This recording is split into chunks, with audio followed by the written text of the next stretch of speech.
የቸገረን አሁን ወልቃይት አካባቢ ነው ሊፈታ ያልቻለው ጉዳይ። በህዳሴ ላይ አንድም ብር እርዳታ አንድም ብር ብድር ኢትዮጵያ አልወሰደችም። ሰላም ተመልካቾቻችን፣ ጠቅላይ ሚኒስትር አብይ አህመድ ዛሬ በፓርላማ ተገኝተው በተለያዩ ጉዳዮች ላይ ምላሽ ሰጥተዋል። ጠቅላይ ሚኒስትሩ ምን አሉ? አብራችሁን ቆዩ። ዜና ኦርቢትን ሰብስክራይብ በማድረግ ቤተሰብ ይሁኑ። አስተያየታችሁን ከታች ባለው የኮሜንት መስጫ ያጋሩን።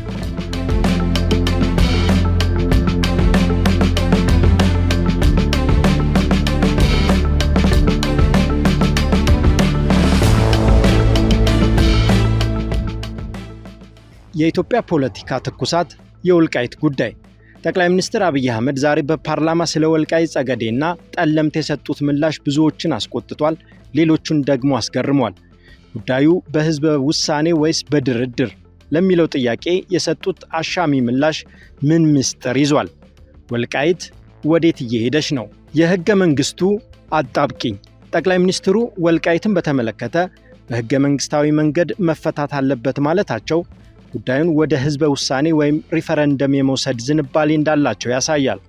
ይህ ደግሞ መሬቱ የማንነት እንጂ የድንበር ጥያቄ አይደለም የሚሉትን የአማራ ክልል ኃይሎች ክፉኛ አሳስቧል። የፕሪቶሪያው ስምምነት ስውር አንቀጾች። ከህዝብ ተሸሽገው የቆዩ መረጃዎች እንደሚጠቁሙት በፕሪቶሪያ ስምምነት ወቅት አወዛጋቢ ቦታዎች ወደ ነበሩበት እንዲመለሱ የሚል ግፊት ከውጭ ኃይሎች አለ። ጠቅላይ ሚኒስትሩ አሁን የሚከተሉት መንገድ ሁለቱንም ወገን ማለትም ህወሓትና የአማራ ኃይሎችን ሳያስቀይሙ ጊዜ የመግዛት ስልት እንደሆነ ይገመታል። የወታደራዊ ኃይል ስጋት።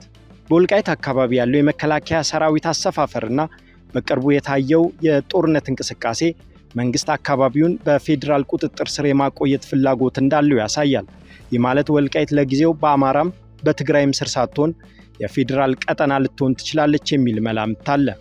የወልቃይት ጉዳይ ለብልጽግና መንግስት የመቆያ ካርድ ነው። ጉዳዩ በቶሎ እንዳያልቅ አይፈልግም። ምክንያቱም ውሳኔው ለአንዱ ወገን ሲያደላ ሌላኛው ወገን ደግሞ ጦርነት ሊጀምር ይችላልና። የአባይ ግድብ ሚስጥራዊ የገንዘብ ምንጭ ትራምፕ ወይስ ጠቅላይ ሚኒስትር አብይ አህመድ? ማን ነው እውነቱን የሚናገረው?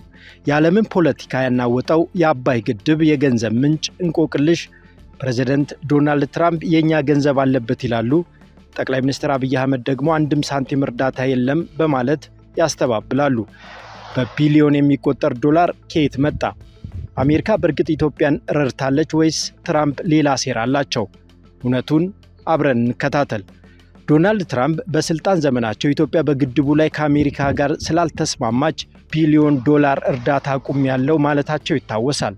መላምቶች እንደሚጠቁሙት ትራምፕ የኛ ገንዘብ የሚሉት በዓለም ባንክና በአይኤምኤፍ በኩል ለሀገሪቱ በጀት ድጋፍ የሚውለውን ገንዘብ ነው።